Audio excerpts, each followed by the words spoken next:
Congratulations for taking ownership of your financial plan by tuning into the Federal Employee Financial Planning Podcast, hosted by Mason & Associates, financial advisors with over 3 decades of experience serving you. You will rest easy once your plan is done. You will see clearly just how you have won. Gone are the times where you'd hope and pray. It's gonna be a bright, sunshiny day. Welcome to the Federal Employee Financial Planning Podcast, hosted by Michael Mason, Certified Financial Planner, John Mason, Certified Financial Planner. Across the table is Tommy Blackburn, also Certified Financial Planner and CPA, and of course Ben Rakes, Certified Financial Planner and IRS Enrolled Agent. Hey, this episode, it's important to know the date on this one because it may not be released for a few weeks.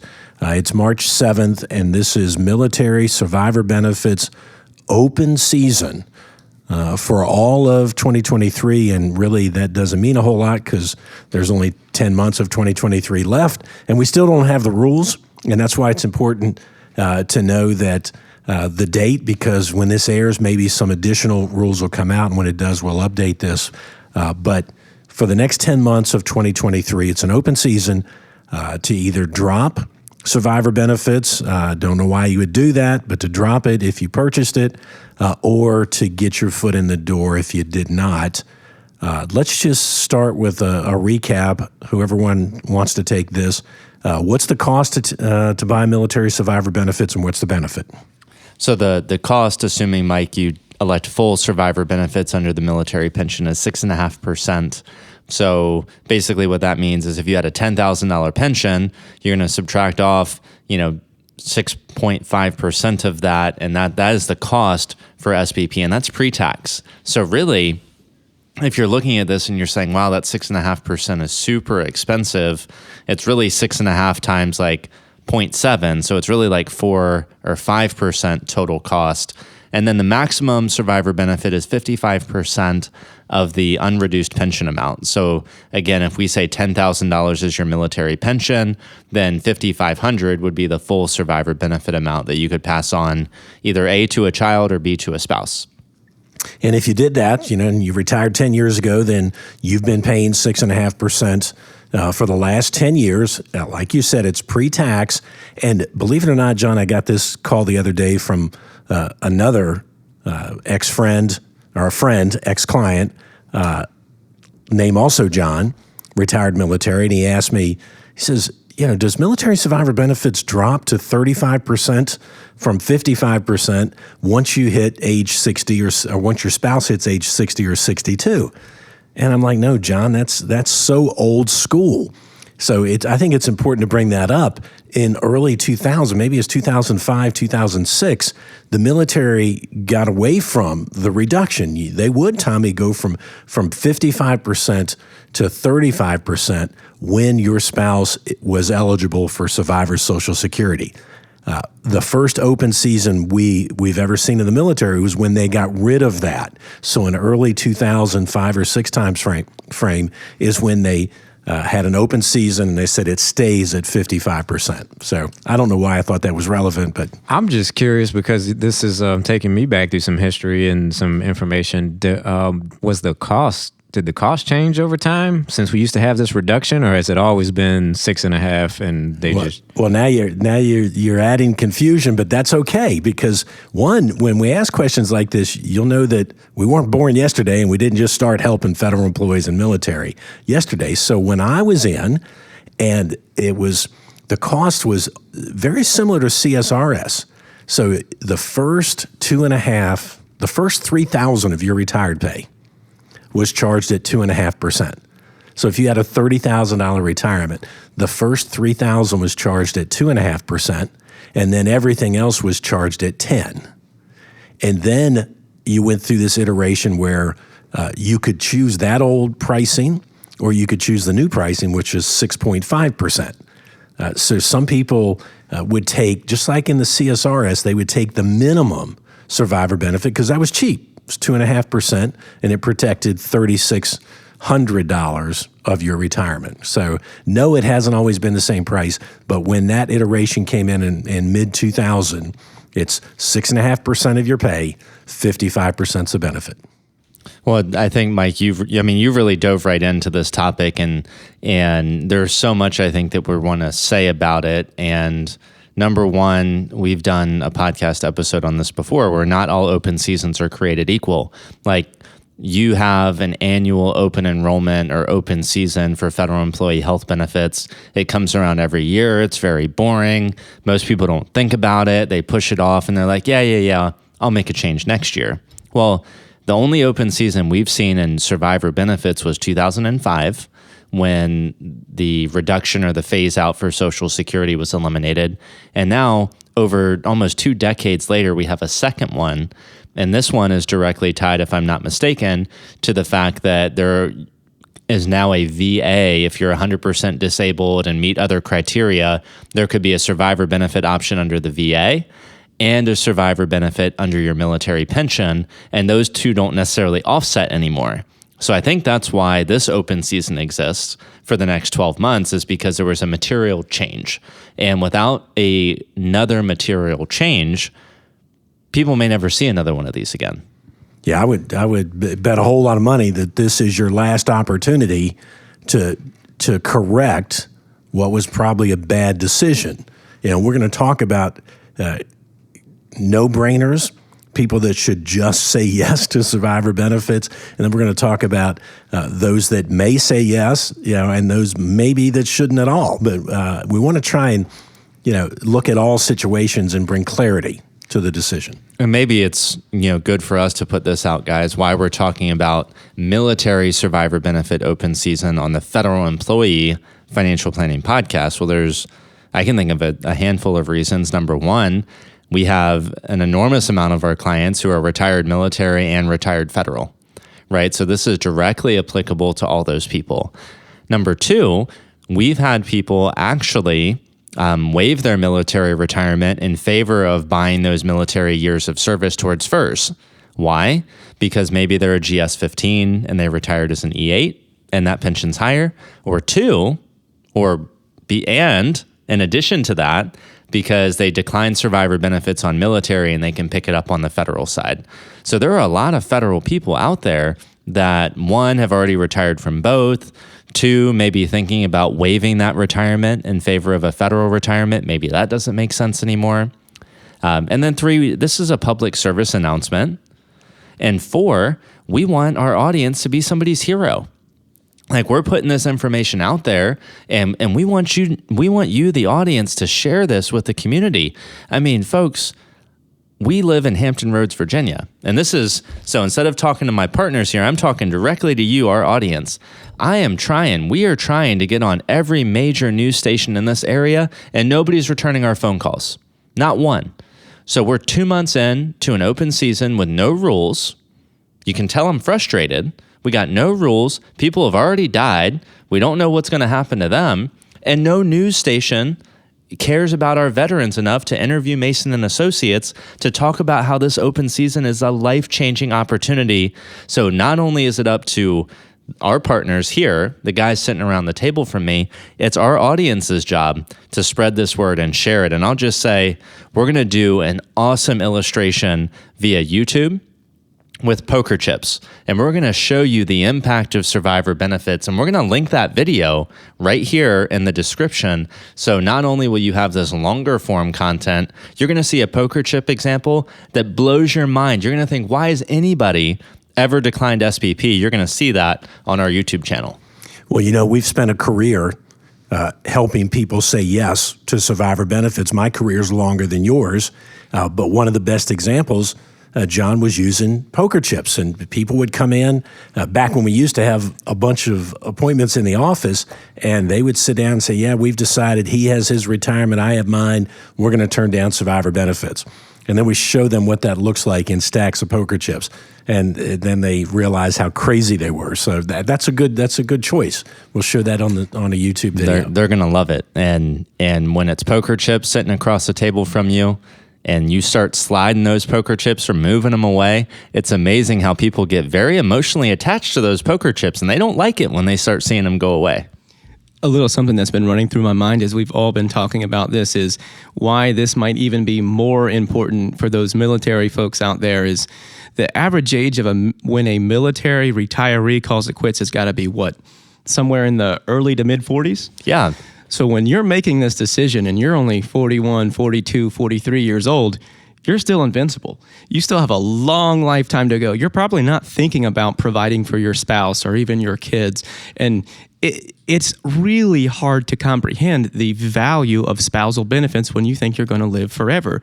So they often make these elections and they say, you know what, I'll just take 100% of my benefit. I don't want to give that 6.5% away. So when we're looking at military, we're thinking, hey, this is your option to go back when you were invincible and you were 40. You're 60 now. Let's go back and correct that mistake. Well, and Ben, to your point, when they were 40, 45, 50 years old and they didn't have any health issues, everything was good. Life was great. They broke out the slide rule. They said, I'm going to live till 100. This is a waste of money, right? They did all that math. Well, now they're 65. They have diabetes. They've had 2 heart attacks. And now all of a sudden your life expectancy is compressed. You're going to live 5 or 10 more years. Survivor benefits make sense now, right? It does. And maybe it didn't. Maybe you couldn't see it clearly. Like our theme song, you'll rest easy. You'll be able to see clearly. Well, maybe you can see a little bit more clearly where that finish line is than you did 20 years ago. And this, I think we hope through this episode that encourage people not to be dismissive of this opportunity, because there are assumptions, right, Mike, that people make. It costs too much. Or confirmation bias or something like, I made the right decision. I don't need to analyze that again. And it's like, well, maybe you do. It's the second time this has happened. We don't know if it's going to happen again. So it at a minimum bears looking at it. If you turned them down before, you need to reevaluate your situation. We think more often than not, you probably going to come to the conclusion you should take survivor benefits, and this is your, lifetime opportunity in front of you. John, you mentioned earlier we have no rules. Maybe this is the cynic in me, but I find it interesting when I go to DFAS's website. We do have rules out for open season right now. How to waive survivor benefits. They haven't provided any information on how to pick it up yet, so we're hoping that's forthcoming. It is ironic to me that if we want to drop it, they've made that easy right now, but we don't have rules yet on how we can purchase it, which is what we think you should really be looking for here. That's what we're advocating on the second look. We're not advocating to drop. We're advocating to take a look and see, does it make sense to put them in place now? And as we think about this, I feel like who's this most applicable for? And I would say it's the 55 to maybe 70-year-old that declined SPP that can change that decision now.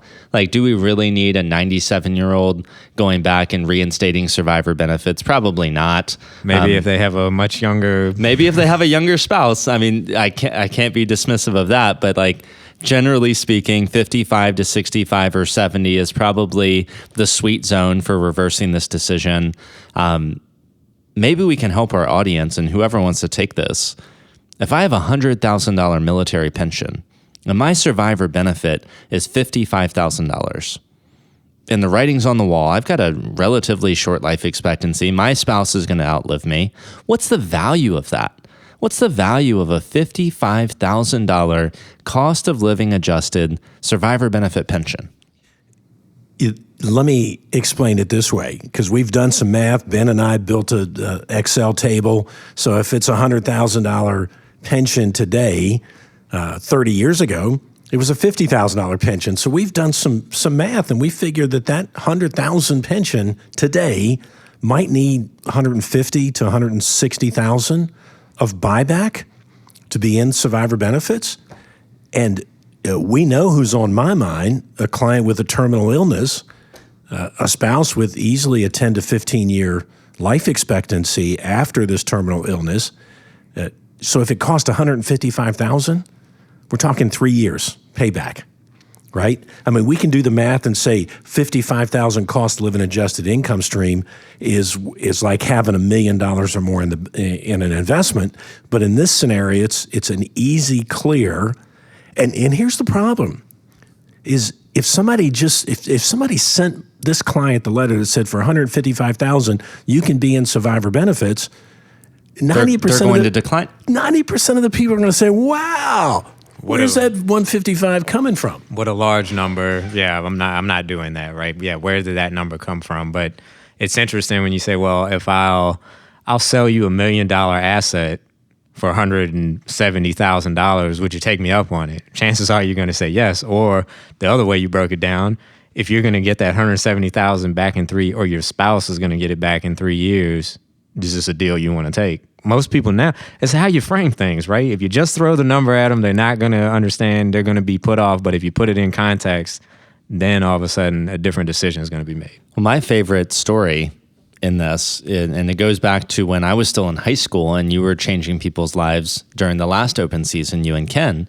and a gentleman, husband and wife, came in, and let's just say his pension was $50,000, and we're talking about survivor benefit open season, and those rules were that they were going to confiscate this guy's military pension for 2 years. And I believe his exact reply to you, and I'm just quoting it from the 17 times I've heard this story, is that, well, Mike, I can't do without my $50,000 for the next 2 years. I can't possibly reverse my decision on survivor benefits. And the wise Mike Mason said, which is wonderful. It's like, okay, I think you're right. If you can't do without $55,000 for 2 years, how's your wife going to do without it forever? Boom time. Real story. And unfortunately, I mean, he lived longer than we expected, 2 years. As soon as he bought in, he was diagnosed with Parkinson's and congestive heart failure. There was no life insurance being purchased there. So it was one of the greatest comebacks that you could ever have. Yeah, sad ending to that story. I was thinking as you were telling the story, was the spouse in the room, and what was the look on her face when you came back with, if you can't afford it, what's she supposed to do? Because I can only just imagine the look that the husband, it would sound like it was the husband in this case, the look he received. Yeah, the light bulb instantly went on for both of them, and it happened. But John, you're talking about getting to the media. During that last open season, we did some radio shows. I tried to get the daily press. We call it the Daily D-Press now here in Hampton Roads. But they finally came out on September 1 when the season ended September 30 with an article. And a next-door neighbor pulled me off my lawnmower to ask me, what in the world is this and how can I do it? So we'll work harder at getting the media's attention. We'll work hard, but really, I think it's up to us and our community that we're building here on the podcast and on our YouTube channel to really just further this message and not rely on the media anymore. I mean, frankly, I think all of us have a chip on our shoulder with investment media and news media for a variety of reasons. So let's just make this, a Mason and Associates community effort. Share the podcast, share our YouTube videos. If you have any direct power as a listener and you can get us involved on site or through Zoom or what have you to change people's lives, we're in. So this is a community effort. Guys, as we think about survivor benefits, I think oftentimes we think about the various income streams that we have, and I'll paint this picture. John and Tommy are married, and John's got Social Security, Tommy's got Social Security. Tommy's military, so he has a pension. And oh, by the way, he has sleep apnea and some other things, so he also has a VA disability. And then let's just say that maybe he's federal too. And if he starts declining these survivor benefits on his military, I think people underestimate how many different income streams go away. And we're going to show this in the YouTube video, but I think it's just important to note that when Tommy dies, I'm going to lose his Social Security. Because you have your own Social Security that's equal or greater. Because I have my own that's equal or greater, so that's gone. I'm going to lose your military pension because we didn't take survivor benefits. I'm probably going to lose your VA because you don't meet that special criteria. So all of my income. I'm losing all my income except my own Social Security check in that example. So you only have a choice on a few things. Like I can't protect your Social Security. There's nothing I can do about that, but I can protect your military pension. Yeah, I mean, and let's think about the household. So you said I have 3 income streams there, Social I think, Security. or maybe 4 with the VA that you threw in. So let's just say I'm bringing in, I don't know what number you want to sign here, 150,000 a year between all of these income streams. And it could be one of those things where, yeah, we thought that John can make it on just whatever his income streams are, but you telling me that the household is not going to change when $150,000 of income goes away? And the point here is we could only protect, we know of 2 of those, right? The federal and the military. Social Security is going away, and unless we meet some criteria, the VA is going away. So how about we protect the things we can protect? It's hard for me to imagine John is my spouse in this example, that you're not going to be affected by 6 figures of income disappearing. And then in addition with that, I don't know, military was tax-free. So that's a nice one to hang on to as well. And as I think about this, and maybe overgeneralizing, Mike, but you've been working in this community the longest, is federal employees have very successful retirements, and many of them have 7-figure investment portfolios or more. And as they built this over their career, pay kind of was low at the beginning and then snowballed over time to where it was at or above private sector pay. I guess what I'm getting at is you may be very income rich as a retired federal employee. You may be very income rich as a retired military person and not necessarily investment portfolio rich. So maybe in that example, Tommy and I have $200,000 of pensions and $500,000 in TSP. That's great, but $500,000 does not equal $150,000 a year of guaranteed income. And that's just what we've seen over decades is they've done well in their investments, but it's not like the 2 are equal, if that makes sense. You're millionaires in your pension plans, right? That's where you're millionaires. You may be multimillionaires in your pensions, and then you add in your savings. So, guys, I want to take this a direction. We've done wonderful. You set this up a few minutes ago. You retired. You made a decision, as Ben said, at 45. You're now 65. At 45, you were 10 foot tall and bulletproof. Now you're 65. You've convinced yourself you've made the right decision, right? All these years. So do not just turn a deaf ear to this open season, because here's the things you did. You bought inadequate whole life insurance, or you bought adequate term insurance. Well, the term insurance is about to run out. You know it is. I mean, we see it all the time. The term insurance is about to run out, and you'd hate to be sitting on the sidelines hoping to die before your insurance dies. Right? So if this is you, now the next thing you're thinking, and Tommy, we used $100,000 military retirement. That's going to be an 06, it had 30 years in. If you're drawing that $100,000 now or you're drawing 50, it doesn't matter. The $100,000 guy is going to have a $150,000 commitment to buy in. That's a good guess on our part. Here are the rules we know. We know that you're going to have to pay back premiums. We don't know what the interest factor is going to be on those back premiums, but we know you're going to have to pay back premiums. That's where I'm coming up with $130,000 to $170,000. Well, the next thing you're going to ask yourself is where do I get it from? Well, maybe have enough permanent life insurance, and if you have this terminal illness, that you can use your life insurance. How would you use the life insurance before you die? So, and I guess in that example, you're looking at, do I keep the life insurance? If so, maybe I'm doing a loan against the cash value, or maybe I'm doing some sort of partial withdrawal or extracting dividend additions or what have you. But so maybe you're doing that. Or living benefit. Or living benefit. If you've got a terminal illness. Like an accelerated death benefit type deal. Yeah, if you've got a terminal illness, there's we've got this $500,000 life insurance policy with a terminal illness. You can get up to $250,000. Well, that $150 from that rider is much better used buying $55,000 a year of survivor benefits, right? But I've sent a congressman, and you should send your congressman as well as soon as possible. But I've sent Congressman Whitman and haven't got a response from him. So you consider that the next time you vote. But I've said there's people with terminal illnesses that are dying every day in the military that would love to have bought into survivor benefits. We're 2 months into this now, right? And the other thing I said is that your premiums are pre-tax in SBP, Survivor Benefit Plan. So while they're figuring out how people buy in, can you give them an option for an IRA? So in the scenario we just painted, if I have an IRA that has $150,000 in it, or a death benefit that I can use before I die that has $150,000, which one am I going to use? You're going to use the IRA. Right. You're going to use the IRA.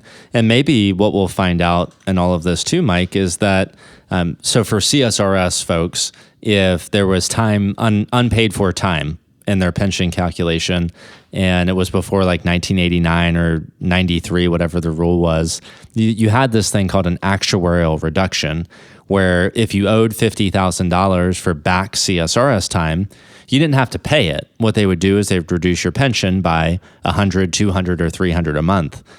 We don't know. Maybe there'll be like an actuarial reduction on survivor benefits. Now, probably not, because under an actuarial reduction, you stopped paying for that at death. So that actuarial reduction could have been 1 month or lifetime. It would probably not be good for the national debt or the financial community as a whole to have an actuarial reduction on SBP. But I think that would be the greatest world if that was an option. Probably the easiest to sign up for, right? When you just reduce my future checks I get. That would be nice. We'll see if that's an option. Don't take me to zero, just reduce it over my life expectancy. And oh, by the way, if I die tomorrow, it's paid up. That'd be pretty super awesome. Not you dying, but the fact that you didn't have to pay for it anymore. Right. The financial part of that would be pretty awesome. But the end result of you dying, not looking for that one. I think we have all agreed that if you are someone who's receiving a military pension, absolutely go double check, take a look at this, call someone like us, see if it makes sense to buy back that survivor plan benefit if you haven't already. But who are the folks that we can think of that are no-brainers? I think we have been saying all these here and there as we're talking, but you mentioned someone who's terminally ill. If you don't have survivor plan benefits, absolutely, this is something that you need to do. Maybe if you're someone who has a spouse that's much younger than you, this is, again, a no-brainer. Who else is out there where we can't foresee a situation where this isn't to your benefit? Yeah, I would just like to reiterate, Ben, and you did a great job setting this up. She will be okay. How many times have we heard that? And I'm not being sexist. Usually it's the male retiree. She'll be okay. Well, she's not going to be okay. We can help it be not terrible, but she's probably not going to be okay because you may have made two bad decisions. You may have turned Social Security on early and didn't take survivor benefits. So here's where I would go. Everybody that doesn't have survivor benefits that has this opportunity should at least look at it. And then I would ask you also, if you have a financial plan and the financial planner's not talking to you about it, or the financial planner says something as silly as this, it's going to cost you $150,000. That's a mistake. They don't do any math. And what are they worried about, John? They're worried about losing $150,000 assets under management, Sure. aren't they? Doesn't sound like a fiduciary or somebody that has your best interest at heart. We don't plan to fail. We fail to plan is a saying that we have, and I think a lot of people have said it, throughout the world. But you don't plan to fail. I don't think anybody also plans to just have an okay retirement. Now, let's face it, a lot of the United States has an okay or not okay retirement. There's a lot of people that wish they had more money and more income security. But generally speaking, when we dream of retirement, when we dream of these years, we dream of the best possible scenario. And that's us thriving in retirement. We don't dream about surviving. So why all of a sudden now when we talk about death, do we start planning on survival instead of thriving? So thrive, not survive, should be the conversation. Thrive, not survive. We don't just plan to have mediocre or less than retirements, and we shouldn't plan for that for our surviving spouse. And when we make those decisions at 45, our world changes when we're 65. When we see when we've had maybe the heart attack, or we're trying to control AFib. and life insurance is running out, you begin to think way different than you thought at 45. So, Ben, to your question, and let's go around the table with this. We've done terminally ill. My second one would be if you're leaving money to children that may already be financially successful, or you're leaving money to a charity, and you look at your buy-in, and we can't guarantee that your spouse is going to live long enough, to recover the buy-in, but the charity doesn't need it, right? So we can take a chance. So maybe you don't have the money. Maybe you don't have a life insurance policy that has a terminal illness rider, and you're not terminally ill, but you look and say, if I took out a $100,000 mortgage on my house, that's going to cost me, I don't know, what's a good number, guys? $1,000 a month tops. But I just bought $4,000 a month of income for my spouse, right? So if you look at that and say, who cares if she dies after receiving this 3 years? The charity's going to get the house. The kids can sell the house. So I would say that, if you're average and you're about the same age, or definitely to Ben's point, once the non-military spouse is younger, then you ought to just find a way to get your foot in the door, because it's a $1 million asset. Every $40,000 of that pension's $1 million asset. You should find a way to insure it. I'm thinking back to, we've had several clients who have had cancer and no longer. What's the saying? Like, once you've had cancer, you always have cancer.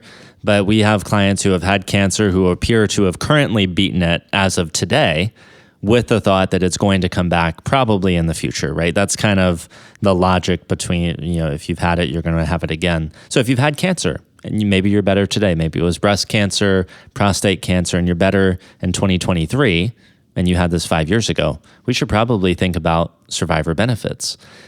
Maybe you had COVID, and this is not like a political statement, but maybe you had COVID and your lungs have been impacted, and we don't know what the next disease is going to be or the next pandemic's going to be. So maybe you had pneumonia and you're like, man, that really kicked my butt. And maybe now you're more vulnerable to these future things. So maybe not terminal, but vulnerable. What's happened that now has made you more vulnerable than you were before? Or maybe Ben, I'm stealing a lot of thunder here. Maybe over the course of time, you were very, very conservative when you retired at 40, and now you enjoy flying around in a squirrel suit, base jumping. You might want to consider, survivor benefit plans on that military pension, because you have some dangerous habits that you didn't used to have. Or maybe you drank the water at Camp Lejeune. That's not a funny statement. I mean, that's terrible but it's just another example that even if you don't have one of those diseases, but you drank the water, you were stationed there, you're more vulnerable. You're older, right? In all these scenarios, at the end of the day, we don't usually become healthier as we age. We hope to maintain our health. Maybe we get healthier, but it's kind of hard to go through life and think you got more insurable. You spent a career building this asset. You worked a career knowing that you were going to get that pension. That was part of your decision. You valued it a lot. Why don't we value it now? It's going to mean a lot having these protected income to you, your current lifestyle, and your spouse. I mean, I think about estate documents sometimes, even now at a young age, John. I think you have the same feeling of, I rest a lot easier knowing that if something happens to me, things are in order, assets are there. It's nice to not have that burden on my mind. It's the same thing knowing you're going to leave a pension to those you love. So let's have those thoughts as we think about it. And again, I don't know too many vets that I've met in my life that they're healthier at this stage of life than probably when they got out to Ben's. So being able to pick that insurance up now, let's take a look. Well, I love what you said. And as we close down this episode, I think it is so powerful. You take $100 or $200 grand out of your financial plan, and maybe that lowers your annual withdrawal rate by $6,000, $8,000, $10,000 a year. That seems maybe a little significant, but maybe what that did, because now you have survivor benefits, is you have security, you have clarity, you can see what the other side looks like, you know your spouse is going to thrive, not survive. Now all of a sudden that $800,000 that we still have left over, how much more can we enjoy that over the next 20 or 30 years, that we're not fretting every time the market goes down. So like, think of that and the peace of mind that you can have with your spouse, knowing that they're going to thrive, not survive. So couple parting thoughts. If it wasn't worth considering, the government would not have given you this option. If this was so dumb, the government would not have given you this option to reverse your decision that you made whenever you retired. So it is worth considering, and don't dismiss it. Number 2, be a hero and change lives. We want you and the Mason and Associates community, the listeners of this podcast, to share this, share our YouTube videos as we put this out.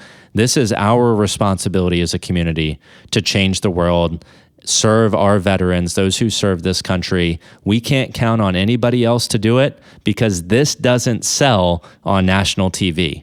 This does not sell on national TV. Everybody wants to help veterans, but nobody wants to take this story. So this is our community, our responsibility as a whole to share this and change lives throughout the country. Yeah, and as we're closing this down, and I want Ben's last thoughts and Tommy's, and I just wanted to tell our producer that's sitting to my right that we're going to get this thing out of here. We're going to get it cleaned up. We're going to get it out by March 30th. Actually, we need to get it out as soon as we can because on AM 790 WNIS, we're going to have an hour of call-in from 6 o'clock to 7 o'clock Eastern time. So if we can get this podcast out, plenty of time for people to hear it so that they can tune into WNIS, AM 790 WNIS, Thursday, March 30th from 6 to 7. Just don't dismiss it. John, you made such a great point that said, you know, as a taxpayer, I'm frustrated. I am frustrated. I'll tell you this. I want to help our military as much as possible.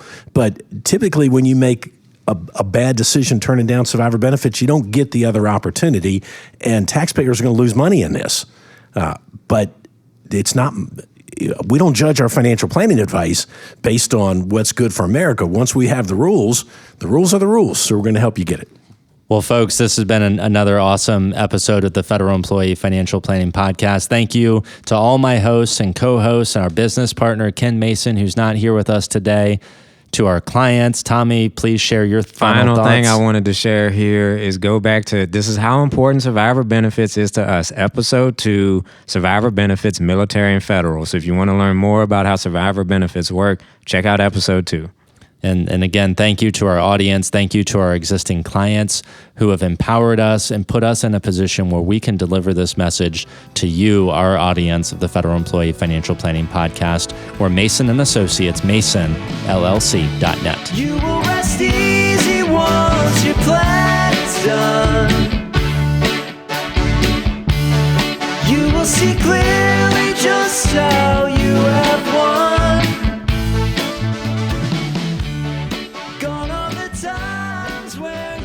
Please note the description for an updated response from Wavy TV 10.